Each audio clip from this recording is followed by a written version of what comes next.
오늘 우리 주제가 말씀이 하나님이다, 이런 주제로 우리 하나님 말씀을 들을 것입니다. 오늘부터 이제 시작해서 올 1년 동안 이제 요한복음을 여러분께 전체를 나누려고 합니다. 요한복음이 굉장히 방대합니다. 한 절 한 절 이렇게 말씀을 한 절 한 절 해도 이렇게 이 1시간, 2시간 이게 전하는 게 쉽진 않아요. 정말 폭넓은데 이 요한복음을 여러분과 함께 강해 나가길 원하고요. 성령께서 사도 요한을 통해서 주신 복음서를 통해 드러난 그리스도의 모습 속에서 하나님의 영광을 볼 수 있는 은혜를 구하고 주님 기도를 의지하는 그 기대하는 마음으로 우리가 이 복음서를 볼 것입니다. 요한복음이 있잖아요. 이 성경에서 기독교를 알고자 하는 초신자들, 처음 예수를 믿는 자들에게 요한복음 책을 읽으세요, 그렇게 얘기를 합니다. 물론 예수님에 대해서 여러 가지 이야기들 많이 있기 때문에 뭐 가벼운 책이다, 읽기 쉬운 책이다 하지만은, 그러나 신학자들은 이 요한복음 책이 심오한 책이다, 그래서 어렵기도 하다. 그러나 기독교를 잘 소개하기 위해서는 요한복음을 읽어보면은 여러분이 예수가 누군지, 하나님이 누군지, 그분이 어떤 일을 행했는지를 더 자세하게 알 수 있다는 것입니다. 그래서 복음 전도적으로 목적을 갖고 있기 때문에 요한복음에 기록한 은혜 속에서 여러분은 예수님과 하나님을 잘 보여주는 귀한 책이다, 이렇게 볼 수 있습니다. 그래서 이 요한복음에 기록한 목적이 있는데, 요한복음 20장 31절에 오직 이것을 기록함은, 이렇게 얘기하죠. 요한복음 오직 이것을 기록함은 너희로 예수께서 하나님의 아들 그리스도이심을 믿게 하려 함이요, 또 너희로 믿고 그 이름을 힘입어 생명을 얻게 하게 합니다, 이렇게 말하고 있죠. 결국은 뭐예요? 생명을 얻게 하게 합니다. 목적은 뭐예요? 예수를 믿어서 여러분에게 영원한 생명을 주기 위한 그 목적이 이 요한복음 속에 담겨 있다는 거예요.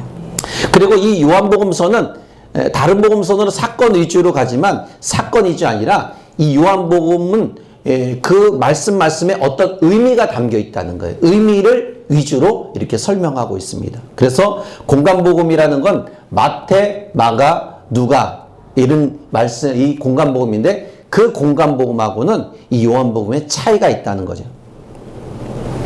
그럼 이 많은 이 복음서가 있는데 이 복음서가 왜 필요했을까? 이 네 복음서는 각기 목적을 가지고 있고 다른 대상을 향하여 예수 그리스도가 누구인지를 드러내기 위해서 쓰여진 성경이다, 이렇게 보면 돼요. 여러분, 좀 이렇게 서론적인 것이 굉장히 많은데 이 서론적인 부분을 여러분들이 잘 들으면 이제는 예수를 내가 어떻게 믿어야 되겠다는 것이 여러분에게 잘 소개될 것입니다.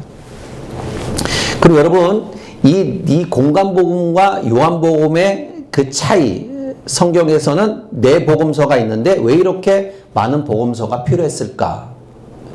의문이 있을 수 있지만 이 네 복음서는 각기 다른 목적을 가지고 다른 대상들을 향하여 예수 그리스도를 드러내기 위한 쓰여진 성경이다, 이렇게 여러분이 아시면 됩니다. 그렇기 때문에 우리는 한 복음서를 통해서만이 아니라 이 네 복음서, 마태, 마가, 누가, 요한, 이 네 복음서를 통해서 예수님에 대하여 가장 온전하고 확실한 이해를 얻는 것이 좋다는 거죠. 그 중에서도 마태, 마가, 누가복음을 가리켜 공간복음이라 이렇게 얘기하고, 이 말은 뭐예요? 공통된 관점을 통해서 보았다, 이렇게 여러분이 알게 되면 좋습니다. 그렇다면 요한복음은 공간복음에서 왜 제외됐을까? 공간복음 모두가 앞에서 말한 대로 예수님의 사역의 사건의 무게를 두고 기록했어요. 사건의 무게. 그러나 요한복음은 사건을 기록하고 있긴 하지만 공간복음과 공통적으로 기록하고 있는 많은 사건들을 생략했어요. 생략하고 그 대신에 더 많은 내용을 집어넣고 그 내용의 의미적인 것을 설명해 주고 있다는 거예요. 이 말씀이 무엇일까? 왜 예수님은 이렇게 하셨을까? 그러니까 어떤 사건을 통해서 예수님이 오병의 기적을 통해서 그들을 먹이셨습니다, 이렇게 어떤 기적을 나타냈다면 그럼 왜 그랬을까? 그 의미는 무엇일까? 이런 의미적인 설명이 이 요한복음에 기록되어 있다는 거예요. 그래서 요한복음은 공관복음이 기록하고 있지 않은 훨씬 더 많은 것들이 기록하고 있는데, 특별히 이 요한복음에는 10장에서 양과 목자의 비유적인 그런 이야기를 담고 있고, 또 14장부터 16장까지는 성령에 대해서 이야기하고 있어요. 성령에. 그리고 17장에는 예수님의 대제사장으로서의 기도하는 내용의 모습도 거기에 담겨 있다는 거예요. 그래서 공관복음이 예수님의 사역이 주로 갈릴리 지방에서 이루어졌다면은, 이 요한복음은 어디서 더 많은 것들이 사건들이 있었냐면은 예루살렘 방문 사건을 통해 그 중심으로 기록되어 있다는 거예요. 그래서 공관복음의 기록만을 보면 예수님의 공생의 기간이 몇 년일까 짐작하기 어렵지만은 이 요한복음에서는 정확하게 드러나 있다는 거예요. 이 공생의 기간, 예수님의 3년의 기간 있잖아요. 이 3년의 기간에 하나님의 일, 하나님의 역사인 것은 많이 일어나갔잖아요. 요한복음에서는 6월절을 예루살렘 방문 3번의 기록이 있거든요. 그래서 이분이 공생의 3년의 기간이 있었구나 하는 것을 우리는 정확하게 알 수 있다는 거죠. 이제 우리는 이 요한복음을 좀 더 집중해서 볼 것입니다.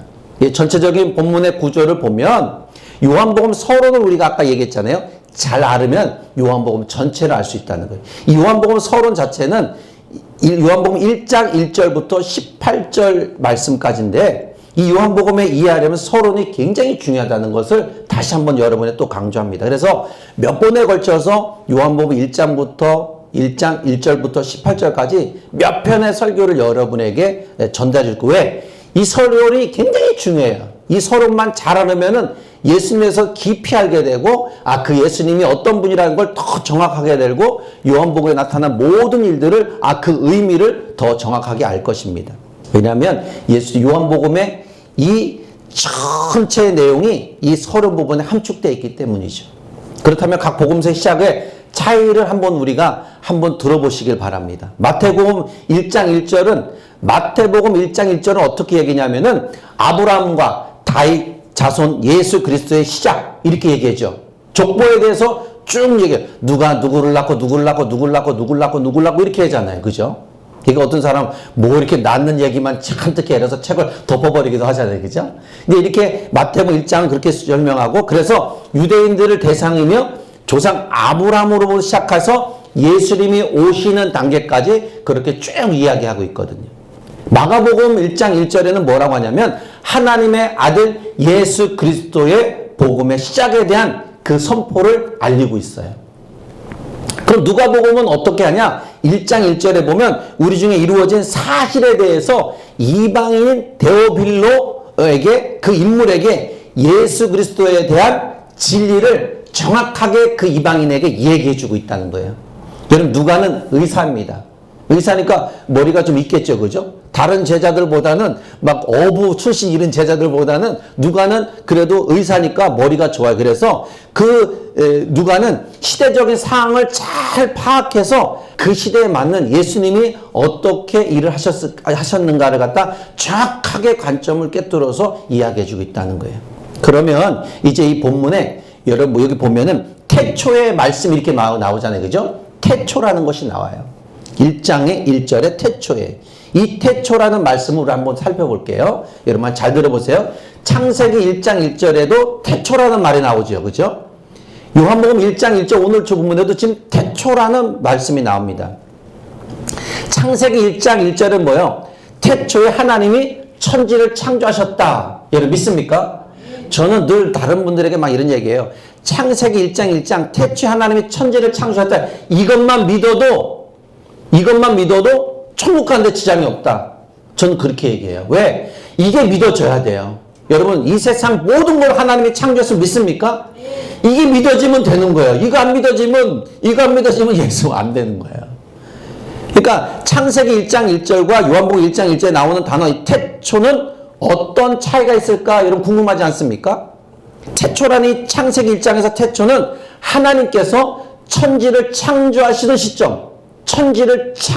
시점.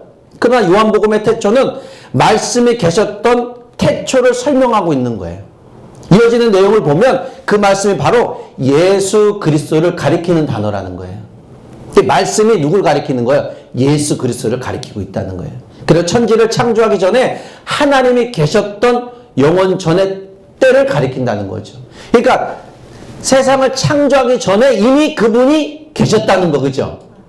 다시 말씀드리면 요한복음의 태초가 창세기의 태초보다 먼저다. 세상을 만들기 전에 이미도 그분은 태초에 계신 분이다. 그렇게 보면 되죠. 그러니까 이 마가복음에서도 1장 1절 이거 비교해보면 마가복음 어떻게 시작했는지 마가복음 1장 1절에 뭐라고 말해요? 하나님의 아들 예수 그리스도의 복음의 시작 이렇게 얘기하잖아요. 여기서 시작이라는 이 단어가 요한복음 1장 1절 태초의 단어와 같은 의미를 갖고 있어요. 같은 의미. 다시 말하면 마가복음이 복음서 가운데 가장 먼저 쓰여진 책입니다. 복음서 중에서 가장 먼저 쓰여진 게 마가복음인 거예요. 여러분 요한복음이 쓰여지기 전에 사도 요한은 이미도 자신 마가복음을 알고 있었다는 거예요. 그러나 이제 요한복음은 그 복음의 시작이 하나님 아버지, 그러니까 뭐예요? 더 나아가서 삼위일체 하나님, 삼위일체 하나님과 태초의 연결고리가 되어 있다. 이렇게 보면 되죠. 좀 어렵죠? 예. 여러분 이게 하나님과 예수 그리스도의 이 말씀이 어떤 고리를 갖고 있냐를 잘 알고 있어요. 이제 이 말이 이제 서론적인 몇 번의 설교처럼 계속 나갈 거예요. 그러면 이제 오늘 잘못 들어도 다음 주에 또다시 이분이 어떤 분이라고 또다시 소개하니까 계속 잘 들어보면 이제 여러분이 예수 믿는 정확한 의미를 알게 되는 거죠. 여러분 그리스도는 말씀이신 하나님이십니다. 여러분 믿죠? 이제 우리는 이 예수 그리스도를 가리켜서 다른 표현보다도 말씀이라는 표현을 많이 여러분에게 전달할 거예요. 태초에 말씀이 계시니라. 왜 예수님을 말씀으로 표현했을까요? 여기서 깊은 신학적 의도가 있는데 태초에 하나님께서 당신 자신을 표현했는데 인격적인 표현으로 말씀으로 그리스도다 이렇게 얘기한 거죠. 쉽게 말하면 말은 말씀의 기능을 생각한 다른 존재를 설명해주는 기능으로 보는 겁니다. 아무리 훌륭한 생각을 갖고 있어도 그것을 말로, 지금 제가 말로 하잖아요. 그죠? 이 말로 풀어내지 않으면 아무도 그것의 진가를 알 수 없고 이해하기가 어려워요. 제가 지금 여러분 이 성경에 있는 이 태초에 있는 이 말씀을 여러분에게 지금 잘 설명하고 소개하고 있잖아요. 그죠? 근데 이게 말을 하지 않으면 여러분 어떻게 해요? 이게 뭔지, 무슨 말인지, 어떤 의미를 갖고 있는지 알 수 없잖아요. 근데 그거를 이제 말로써 여러분에 풀어주죠. 이 말의 기능, 내 안에 있는 생각의 모든 것을 이 말의 말씀의 기능을 말로 여러분에 풀어서 알게 쉽게 알아듣게 만들어주는 거예요. 이 말이 굉장히 중요하다는 거예요. 그래서 요한복음 4장 24절에 하나님의 속성은 영이고 골로새서 1장 15절에도 디모데전서 1장 17절에도 보이지 않는 것이라 이렇게 말하고 있죠. 그리스도가 말씀이라는 것은 그리스도께서 보이지 않는 하나님을 설명하고 드러내고 있고 계시하여 주시는 분이라는 사실을 우리는 더 잘 알고 있습니다. 그래서 그리스도는 보이지 아니하시는 하나님의 형상이다. 그러니까 보이지 않는 하나님의 형상이 누구다? 예수 그리스도다. 근데 그분이 이 땅에 우리 눈으로 보이게 오셨다 안 오셨다? 오셨다. 예. 그래서 요한복음 1장 18절에 본래 하나님을 본 사람이 없으되 아버지 품속에 있는 독생하신 하나님이 나타나셨다. 누구로 나타나셨어요? 예수 그리스도로. 여러분 믿죠? 여러분 하나님을 본 사람은 아무도 없습니다. 그러나 인간의 몸을 입고 이 땅에 오신 예수 그리스도께서 바로 보이지 아니하시는 하나님으로 나타났다. 여러분 믿죠? 이렇게 믿으시면 여러분은 100% 천국 가는데 지장이 있다 없다? 없다. 여기서 나타났다는 이 단어는 설명하다, 펼쳐 보인다 이런 내용을 갖고 있습니다. 예수님께서 보이지 않으시는 하나님을 볼 수 있도록 자신이 말씀이 되어서 인간인 우리에게 하나님을 잘 설명해 주고 있다는 거예요. 그래서 우리는 복음서에 나타나 있는 예수 그리스도의 모든 모습을 통해서 하나님이 어떤 분인지를 이해하고 깨닫게 된다는 거예요. 그래서 그분이 우리를 위해서 어떻게 해요? 십자가에 못 박아 죽으신 거예요. 여러분 그걸 믿죠? 그죠? 나를 위해 죽으신 걸 믿죠? 그걸 믿어야 된다는 거예요. 이것을 어린애든 나이 드신 어른이든 다 믿어야 돼요. 그래야 천국 가요. 여기 있는 목사도 믿어야 되는 거예요. 네. 그렇기 때문에 복음서에서 나타나는 예수님의 말씀과 가르침의 사역, 행동에 나타나는 감정의 표현, 그 어느 것 하나도 하나님을 드러내지 않은 것이 하나도 없다. 예수님이 움직이는 모든 것, 예수님이 말하는 모든 것, 예수님이 갖고 있는 감정의 모든 것들 다 누굴 나타내는 거예요? 하나님을 나타내는 거다. 그래서 개혁주의 신학자 아더 핑크는 이런 말을 해요. 믿는 자가 하나님의 온전한 지식에 이르고자 한다면 그는 성경에 계시된 주 예수 그리스도의 인격과 그분의 사역에 대해서 기도하는 자세로 공부해야 된다. 그러니까 여러분, 기도하는 자세로 어떻게 말씀을 드려야 돼, 안 드려야 돼요? 드려야 되는 거야. 그래서 예배당에 딱 오면 어떻게 첫 번째 딱 앉자마자 하나님, 저 오늘 예배당에 왔는데요, 오늘 목사님 통해서 말씀이 선포되는데 그 말씀이 다 내 말씀 되게 해주세요. 그 말씀이 내 안에서 복이 되게 해주세요. 그 말씀대로 살게 해주세요. 그렇게 기도하잖아요. 그죠? 그렇게 기도 안 한 분들은 회개하고 그렇게 기도할 줄 믿습니다. 그렇게 해야 된다는 거예요. 왜? 더 자세하게 그분의 인격과 사역에 대해서 기도하는 자세로 공부해야 되는 거예요. 그래서 우리는 지금 공부하고 있는 거예요. 예수님에 대해서 듣고 있는 거예요. 아, 지난날에 제대로 살지 못했던 거를 깨닫고 이제부터 제가 하나님에서 열심히 잘 살겠습니다. 주님 죄송합니다. 주님 저 용서해 주세요. 이렇게 되는 거예요. 그러면 주님 용서할까 안 용서할까요? 용서해 주십니다. 그래서 특별히 유대인들에게 있어서 말씀이 주는 의미는 굉장히 커요. 그러니까 저 이스라엘 사람들에게 말씀이, 하나님 말씀이라는 의미는 굉장히 크다는 거예요. 하나님이 신실하심에 대해서 이렇게 설명하고 있습니다. 민수기 23장 19절에 뭐라고 말씀하냐면 하나님은 인생이 아니시니 시건치 않으시고 인자가 아니시니 후회가 없고 어찌 그 말씀하신 바를 행하지 아니하시며 하신 말씀을 실행하지 않으시랴. 할렐루야. 하나님은 말씀 선포하면 다 실행하는 거예요. 그러니까 뭐예요? 거짓말쟁이가 아니다. 우리 인간은 어떻게 해요? 내가 하고 싶으면 하고 내게 이득이 되면 하고, 가만 말은 했지만, 내가 그렇게 해준다고 했지만 가만히 생각해보니 내가 이득이 없어. 에이, 하지 마라. 이렇게 하잖아요, 인간은. 그렇죠? 그리고 목사님 교회 제가 잘 다닐게요 한다면서도 그렇게 하고서 내가 바쁜 일이 있어. 아이, 내가 교회 오늘 안 가는 게 더 이득이거든. 에이, 가지 마라. 목사님 삐지거나 말거나. 이렇게 하는 분은 많잖아요. 그죠? 근데 하나님 그렇게 하지 않아요. 만약 하나님이 우리에게 그렇다면 우리는 벌써 저쪽 지옥 가 있어야 돼. 근데 하나님 우리를 그런 변덕스러운 마음 갖고 있어도 어떻게 해요? 하나님은 우리를 어떻게 품어주잖아요. 사랑해 주시잖아요. 그러니까 모든 것을 우리가 좋게끔 실행해 주시는 거예요. 이런 의미에서 유대인들은요, 하나님의 말씀은 귀로 들을 뿐 아니라 보고 만질 수 있다고 생각했습니다. 왜냐하면 하나님 말씀은 결코 추상적이지 않고 행동에서 나타나고 결과가 주어지는 뭐예요? 실제라는 거예요. 여러분, 기도하면 받은 줄 믿습니까? 많이 받았죠, 그죠? 여러분, 전상원사님 도저히 일어날 수 없는 분이 벌떡 일어나서 예배당에 와 있잖아요. 2년 가까이 막 그냥 누워서 힘들게 뼈가 다 묻어져서 거둘 수 없는, 어떻게 보면은 다른 사람으로서 벌써 요양원에 가서 어떻게 보면 벌써 천국 가 있는지도 몰라요. 그런데 하나님이 치료했잖아요. 그래서 지금 다 걸어서, 내 혼자 막 걸어서 여기 지금 예배당에서 말씀 듣고 있잖아요. 이 하나님이 이게 실제적인 거예요. 내게도 나타난 하나님, 옆에 분에게도 나타나고, 여러분 우리 한국 땅에 나타난 하나님, 저 미국에서 나타나고, 전 세계 다 나타난다는 거예요.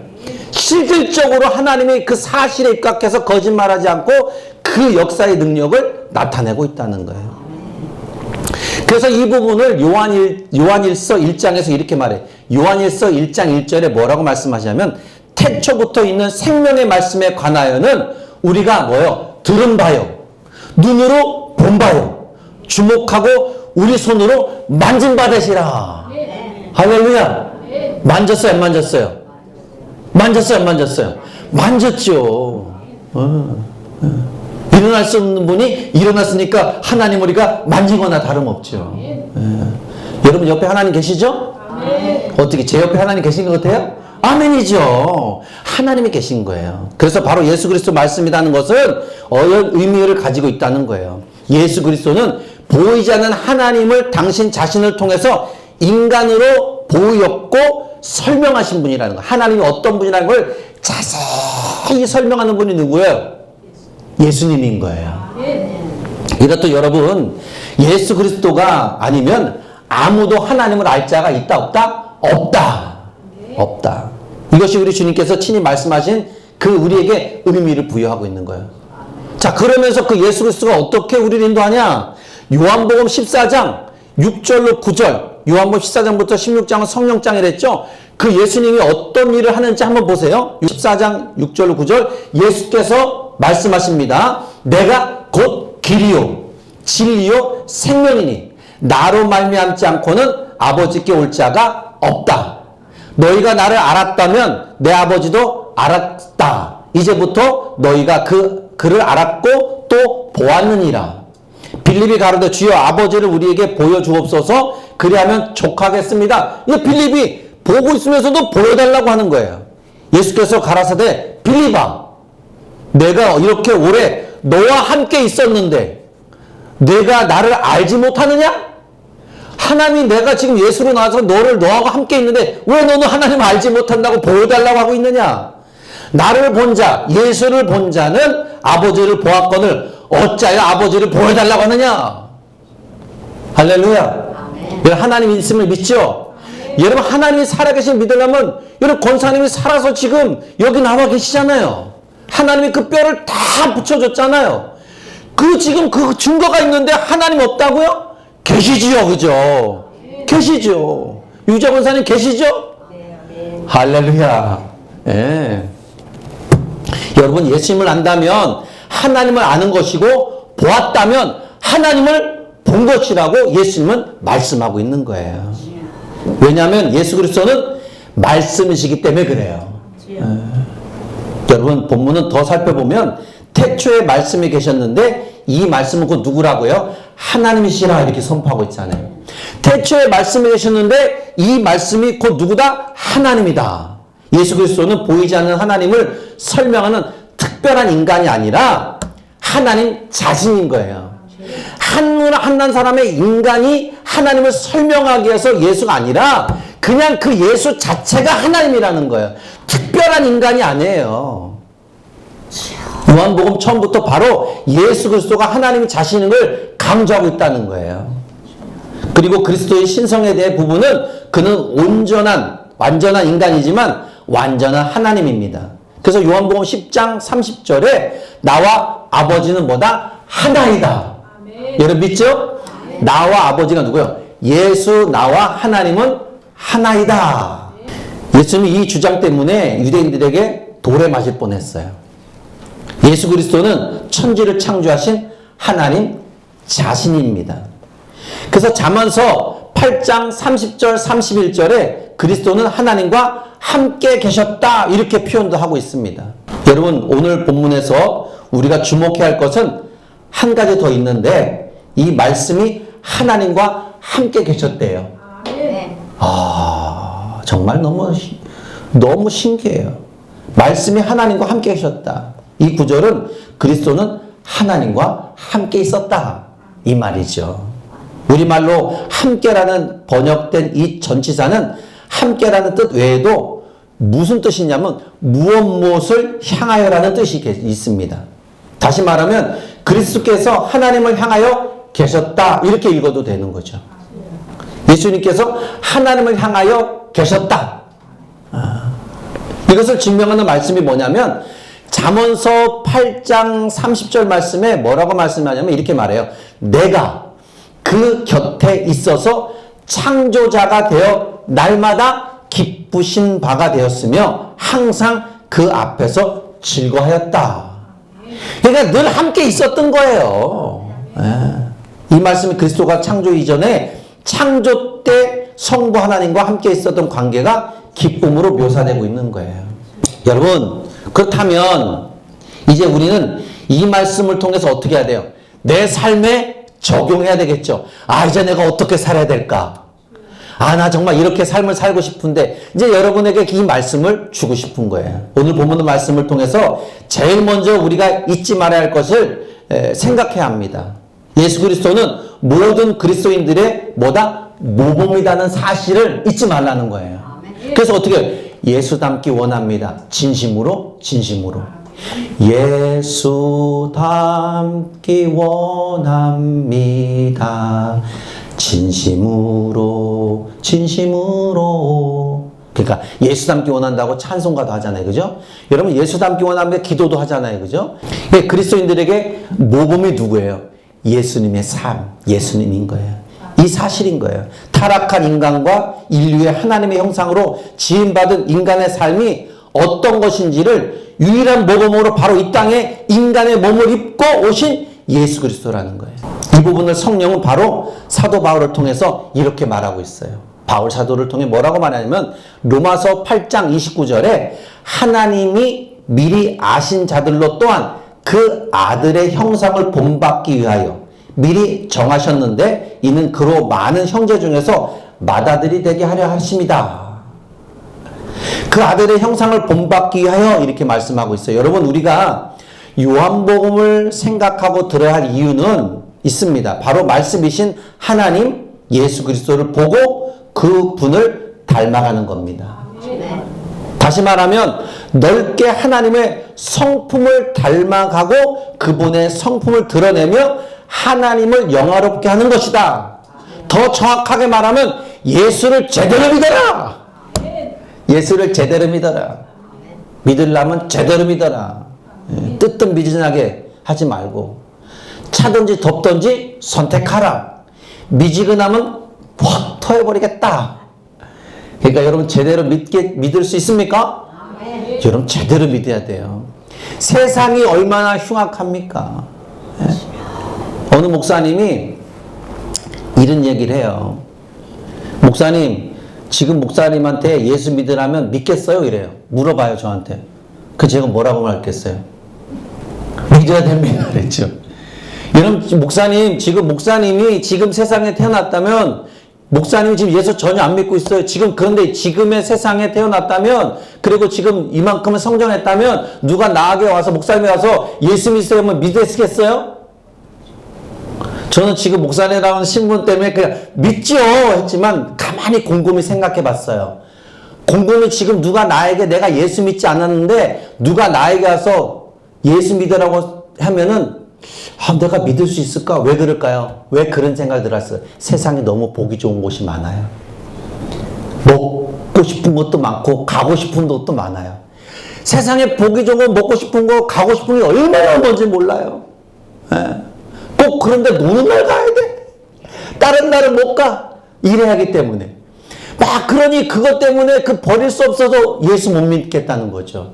세상이 그만큼 어떻게 해요? 좋아진 거예요. 세상 문화가 공연들 얼마나 많아요?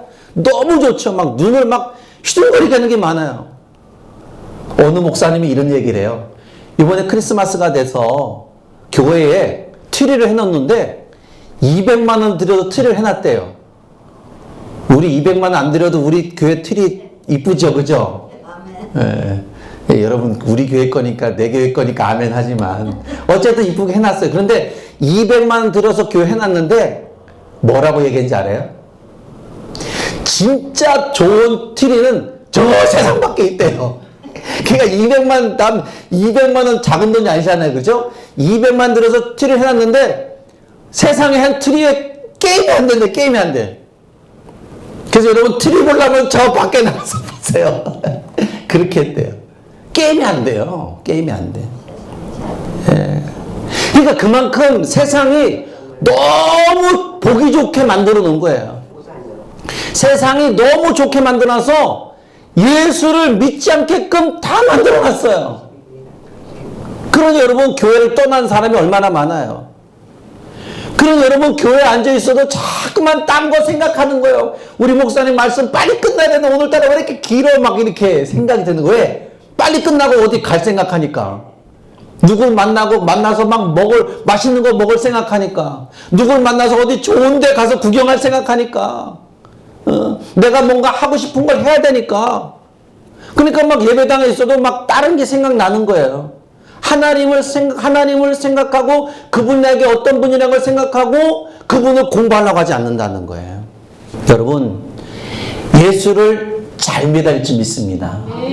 예수를 잘 믿어야 됩니다. 예수님이 우리를 데려갈 때 그날까지, 내 생명이 끝나는 그날까지 잘 믿어야 됩니다.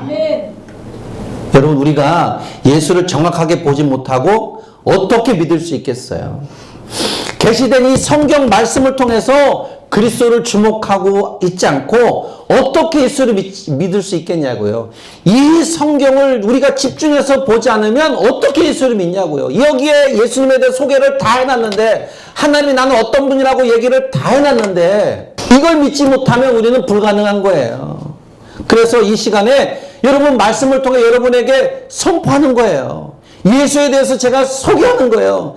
하나님 영광은 이렇게 드러내는 거다 하고, 여러분에게 이 말씀을 통해서 하나님 영광을 위한 삶이 어떤 겁니다 하고 목표를 가지고 사세요 하고 얘기하는 거예요. 여러분, 하나님 사랑을 믿습니까? 하나님 사랑합니다 고백합니까? 고백해야 된다는 거예요. 그래서 그리스도인은 세상을 향하여 하나님 말씀, 그래서 요한복음 20장 21절에 너에게 평강이 있을지어다. 아버지께서 나를 보내신 것 같이 나도 너희를 보내리라. 그러니까 여러분 어떻게 해요? 예수 그리스도의 하나님을 향하여 존재하고 하나님을 설명하는 존재로 살아야 한다는 것을 우리에게 사명이라는 거예요. 그러니까 하나님을 잘 얘기하는 것이 우리의 사명이다. 여러분 예수를 잘 알겠죠? 그죠? 예수가 나의 구원자는 거 알겠죠? 그럼 어떻게 해요? 그 구원자의 예수를 이제 여러분만 간직해 있지 말고 다른 분에게 얘기하라는 거예요. 이야기하라는 거예요. 우리 주진수 성도가 교회에 나온 지 몇 주 돼요. 그 친구들이, 주변 사람들이 예수 믿는 분이 있어요. 그래서 그렇게 힘들고 어렵고 이런 상황이라면 교회 좀 나가봐. 그러니까 예수 믿는 분들 누군가들이 어떻게 해요? 얘 교회 나가면 너의 무거운 짐이 내려놓을 수 있어. 너의 복잡한 생각들이 다 사라지고 정리가 될 수 있어. 누굴 얘기한 거예요? 예수님을 얘기하고 소개했죠. 그래서 저분이 스스로 교회에 오셨어요. 할렐루야. 네, 저한테 전화하고 스스로 교회 와서 지금 계속 예배 드리고 있고 하나님을 더 알라고 애를 쓰고 있어요. 여러분, 예수님을 십자가에서 구속사역을 이루고 승천하기 전에 제자들이 이렇게 세상으로 파송시켰어요. 오늘날 모든 그리스도인과 교회에 이게 적용이 돼야 돼요. 저와 여러분은 세상으로 파송이 돼야 돼요. 준기도, 미경이도 아빠에게, 부모에게 아빠 교회 가야 돼요. 예수 믿어야 구원받아요. 할렐루야. 큰아빠, 큰엄마에게도 예수 믿으라고 해야 돼요. 그래야 다 구원받아요. 미경이 혼자 천국 가 있으면 그 천국 가서 얼마나 슬퍼하겠어요. 그때 내가 왜 복음을 전하지 못했을까? 왜 그랬을까? 후회하게 되잖아요. 그 후회가 없기 위해서 뭐예요? 지금부터 기도하고 어떻게 전해야 되는 거야. 예수님이 우리를 세상에 제자들을 파송하셨고, 또 하나님께서 예수를 이 땅에 보내셨고, 우리 또한 말씀을 가지고 세상에 나가야 된다는 거. 우리를 선교사로 보내주시는 거예요. 여러분, 이 세상에 하나님 말씀으로 존재하는 사실을 알고 있나요? 하나님 말씀이 운행하고 있어요. 그리스도인과 교회, 세상을 향한 하나님 말씀이 계속적으로 지구상에 선포되고 있어요. 그렇기 때문에 우리의 존재는 하나님과 함께라는 것을 잊지 말아야 돼요. 하나님과 함께하는 삶, 행복하죠? 행복하죠? 아, 얼마나 행복할까. 하나님이 내가 함께 있다는 건 너무 행복한 일이에요. 여러분, 막 슬픈 일이 있다가도 하나님을 생각하면 하나님이 나와 함께 하시는 이걸 생각하면 어떻게 해요? 슬픔이 사라지는 거예요. 슬픔이 변하여 기쁨이 되리라. 네, 기쁨이 되리라. 우리는 하나님과 얼굴을 맞대고 삽니다. 하나님 편에 가까이 서서 사는 삶이 되는 거예요. 여러분, 우리는 그리스도의 피로 구원받은 하나님의 자녀입니다. 하나님과 얼굴을 맞대고 살아가야 하는 존재라는 것을 여러분은 잊지 말아야 돼요. 하나님과 늘 대면하고 사는 것을 잊지 말아야 된다는 거예요. 옆에 돌아봐도 하나님 계시고, 뒤를 봐도 하나님 계시고, 앞을 봐도 하나님 계시고, 어디에도 하나님 계신 거예요. 근데 슬픔과 좌절 속에 있으면 하나님 옆을 봐도 없고 뒤를 봐도 없고 앞을 봐도 없고 이러면 안 되는 거예요. 하나님은 나를 버리셨어! 이러는 게 아니라 하나님은 여전히 나와 함께 하셔. 하나님, 이 슬픔이, 이 고통이, 이 아픔이, 이 괴로움이, 이 무너짐이 하나님이 나와 함께 하시니까 저는 이길 줄 믿습니다. 이렇게 생각해야 된다는 거예요. 이렇게 믿고 나가야 된다는 거예요. 그러면 주님이 여전히 그분은 나와 함께 하고 있는 거예요. 그 성령이 그런 마음을 갖게 하고 나를 일어서게 한다는 거예요. 그리고 움직이게 한다는 거예요. 움직인다는 건 뭐예요? 생명으로 다시 돋아나게 했다는 거예요. 여러분, 우리는 구원받은 사람입니다.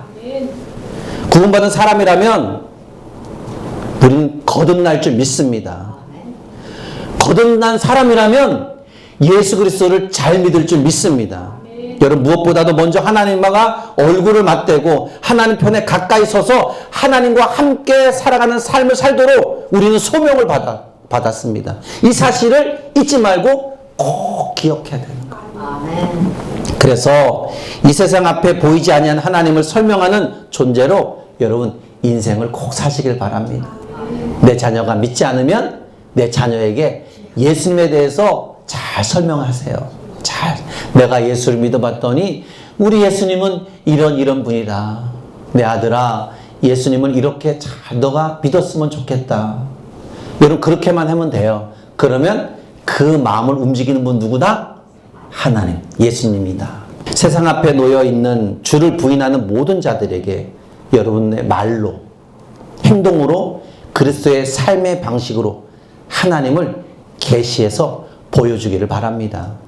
그래도 부족한 우리에게 주님 말씀하잖아요. 요한복음 20장 22절에 이 말씀을 하시고 저희를 향하여 숨을 내쉬며 가라사대 성령을 받으라. 그럼 여러분, 왜 성령을 받으라고 했을까? 여러분, 우리는 우리의 힘으로 뭔가 전달하기가 어려워요.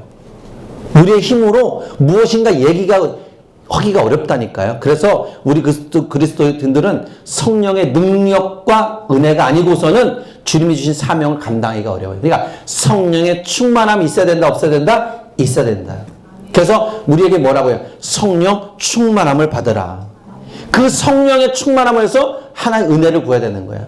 그래서 새벽마다 새벽 예배 끝나고 하나님 저에게 은혜를 부어 주옵소서. 주님 저에게 은혜를 부어 주옵소서. 그렇게 기도하는 거예요. 성령 충만을 받아야 하나님 말씀을 기억한다니까요. 내가 하나님의 자녀라는 것이 인식이 된다니까요. 이것이 없이는 아무도 하나님 말씀을 설명할 수 없고 그것을 받은 사명자라는 것도 알 수가 없어요. 그걸 인정할 수가 없습니다. 그래서 사도행전 10장 38절에 하나님이 나사렛 예수에게 성령과 능력을 기름 붓듯 하셨음에 저가 두루 다니시며 착한 일을 행하시며 마귀들에게 눌린 모든 자들을 고치셨으니 이는 하나님이 함께 하셨다. 하나님이 예수님에게 성령의 충만함을 보여주니까 가는 곳곳마다 어떻게 해요? 악한 더러움에 눌려있는 귀신 들린 자들을 다 고쳐주시고 귀신을 내어 쫓아들이고. 그게 왜 그럴까요? 성령이 충만하니까 그게 뭐예요? 하나님과 함께 계심을 보여준 거예요. 주님께서도 성령과 능력의 기름을 받은 그 사명을 감당하셨듯 우리도 더 성령의 충만할 필요가 있다, 없다? 있다. 이제 우리 모두는 이 요한복음을 통해서 이 말씀을 잘 상고하고 생각해서 성령 충만한 은혜를 구하고 나 자신의 삶, 이 삶을 주님 뜻대로 살길 원합니다는 그 삶의 은혜를 구하기를 주의 이름으로 축복합니다.